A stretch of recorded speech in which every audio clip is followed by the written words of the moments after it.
A mistake that I've seen done with Southern California probates that could be costly is when petitioners do try to do the probate, get their letters of administration on their own. Most of the time, it's because they're trying to save money. They're assuming that they can get it done on their own, which many people do accomplish getting the letters on their own. But there are certain situations in which it may be better just to hire an attorney. Although sometimes when you try to get across to these people and try to help them out, they're not answering the phone, and you can't blame them for it because they're overwhelmed with phone calls, and many of these phone calls may offer them something that is irrelevant to their current situation and what they're trying to accomplish. But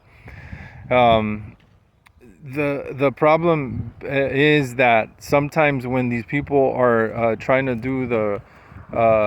probate pro per, and let's just say, for example, they have a mortgage and they're having a hard time paying the mortgage, and they decide to do it on their own because they're trying to save on attorney fees, and the learning curve on trying to get the letters of administration with trying to fill out the proper forms, and the delays that come with each mistake that you make, extending out your hearings, making it a longer time for the petitioner to get their letters, and sometimes they fall behind on the mortgage, and the rest of the heirs are also losing patience. It creates more friction with the rest of the heirs.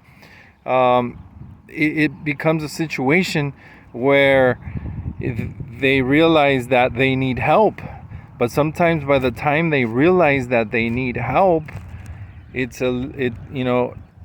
got worse, because if they now decide to hire an attorney, some attorneys don't want this problematic situation where now they have to scramble to try to get everything done quickly to avoid foreclosure, because the bank won't communicate with them because they don't have the letters of administration. The bank says, well, send me your letters of administration so that I know that I'm communicating with the proper person. And let's just say that now you're in a situation where the foreclosure has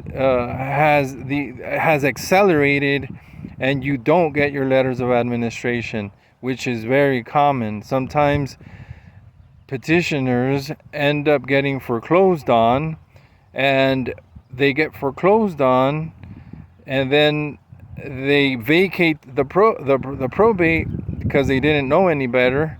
and now nobody claims the surplus because there was never anybody who was granted the letters of administration.